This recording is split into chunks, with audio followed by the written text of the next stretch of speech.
भवानी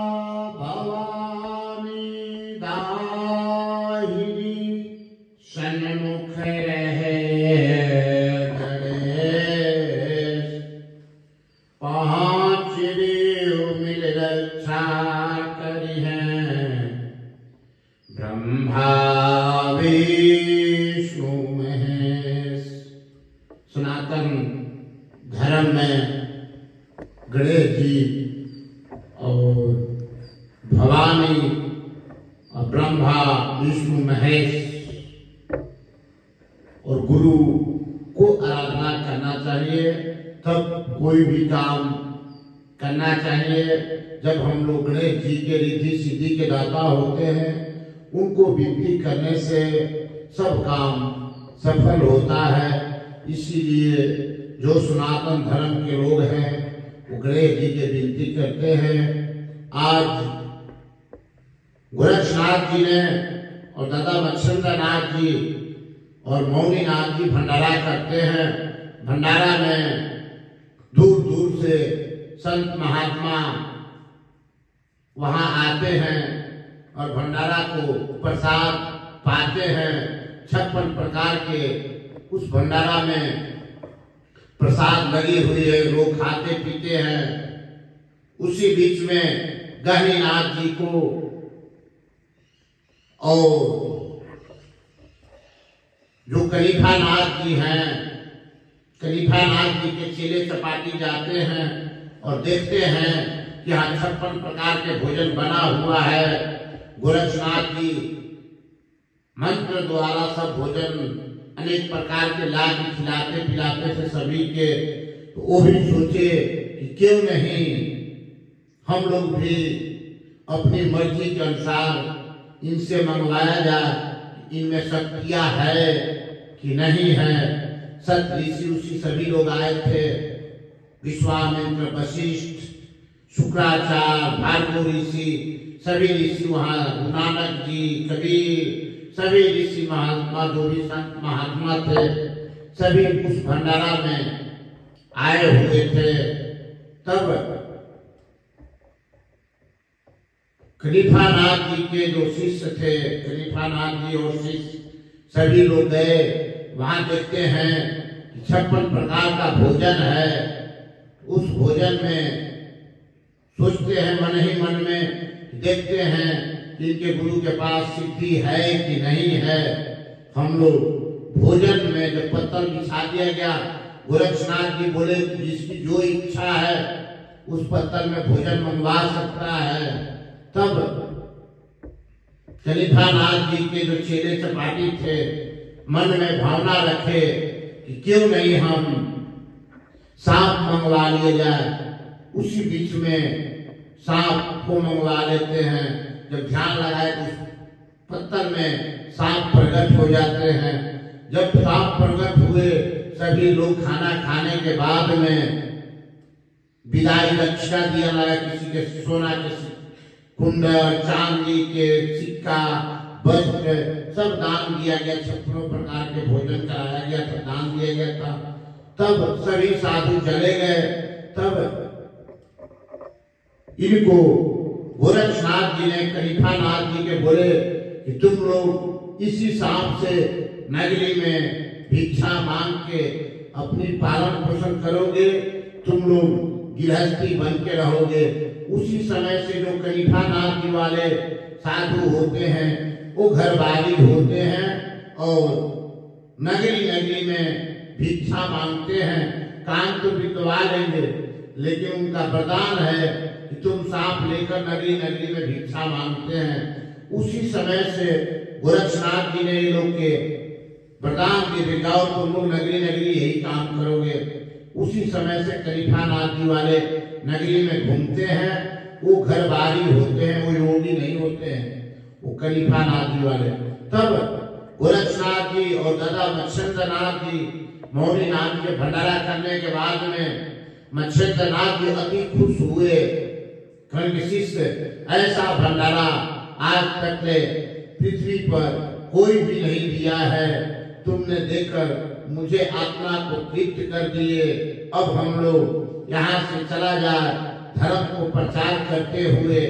इसलिए योगी जन जो होते हैं, रमता जोगी बहता पानी, योगी एक जगह नहीं रुकता है कि तो उसको महंत बनाया जाता है। जब महंत बनाया जाएगा तब ही योगी जन रुकते हैं, नहीं तो रमता जोगी बहता पानी, योगी चलते रहते हैं। फिर वहां से गोरक्षनाथ जी और दादा मच्छिंद्रनाथ जी और मौनीनाथ जी चल पड़ते हैं।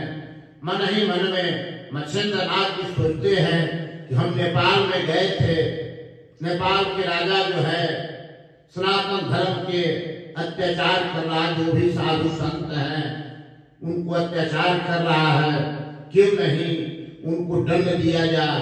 मन मन में सोच रहे थे। गोरक्षनाथ जी तो अंतर्यामी थे, शिव अवतारी थे, इनको क्या बताना था, ये तो सब कुछ जानते हुए थे, लेकिन समाज में दिखाने के लिए नर लीला करते थे। पूछे कि गुरु जी क्या बात है, क्या आप चिंता करते हैं, मन ही मन में क्यों सोच रहे हैं। कहते हम एक बार नेपाल नरेश के पास गए थे। पहले नेपाल के नरेश जो राजा थे बहुत विचार अच्छा था, साधु संत के सेवा करते थे, लेकिन अब जो राजा हैं वो साधु संत को दंड देते हैं, दुख देते हैं, भोजन भी नहीं देते हैं, उस सबको मार के लगाते हैं और पीटते भी हैं, उस नगरी से भगाते हैं। उस राजा को दंड देना जरूरी होता है। जो राजा अत्याचारी होता है उसको दंड देना योगी को धर्म होता है। योगी जो है दंड भी देता है, इसीलिए उसको योगी कहा जाता है। तब मच्छिंद्रनाथ जी ने गोरक्षनाथ जी को नेपाल में भेजते हैं और अपने चल पड़ते हैं भ्रमण करने के लिए। जब नेपाल नगरी में जाते हैं तो अलख निरंजन के कैसे नगरी में अलख लगाते हैं। चले गुरु गोरक्षनाथ नगरी में अलख गावे हो, अलख निरंजन बोले जोगी चल पड़े नेपाल में, अलख निरंजन बोले योगी चल पड़े नेपाल में। मन ही मन में सोचे जोगी कैसा करूं मैं दंड राजा। राजा के मन मन में सोचते हैं इसको कैसे दंड दिया जाए, इसकी अहंकार खत्म हो जाए, मारेंगे तब वो पाप के भागी बनेंगे। योगी जो होते हैं किसी को मारते नहीं है, योगी जिला सकता है लेकिन किसी को मारता नहीं है, दंड तो देता है। गोरक्षनाथ जी मन ही मन में सोचते हैं और अलख निरंजन का नाम लेते हुए नेपाल नगरी में पहुंचते हैं। जब वहां नेपाल में पहुंचते हैं तब चिंता गाते हैं और धुना, योगी जो होते हैं धुनी रमाते हैं। तब गोरक्षनाथ जी ने गोल धुनी बनाए।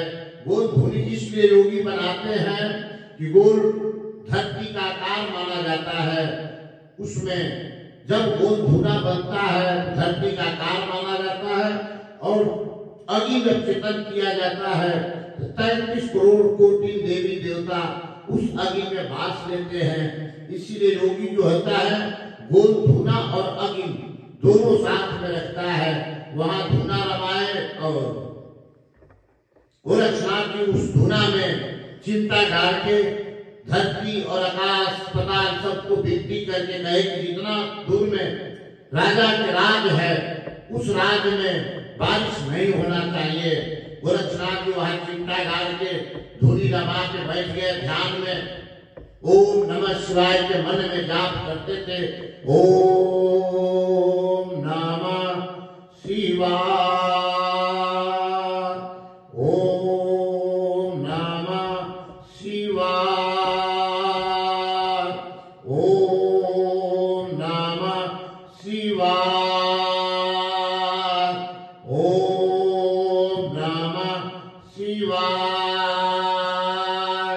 ओम नमः शिवाय की जाप करते थे।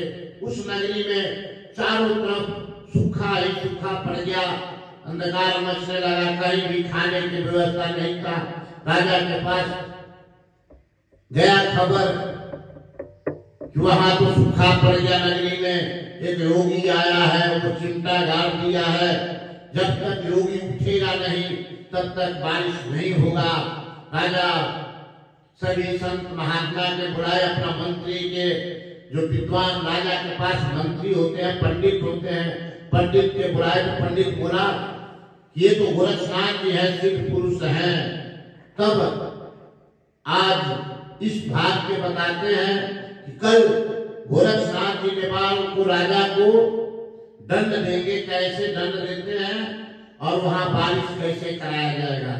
बोल बाबा गोरक्षनाथ जी महाराज की जय हो।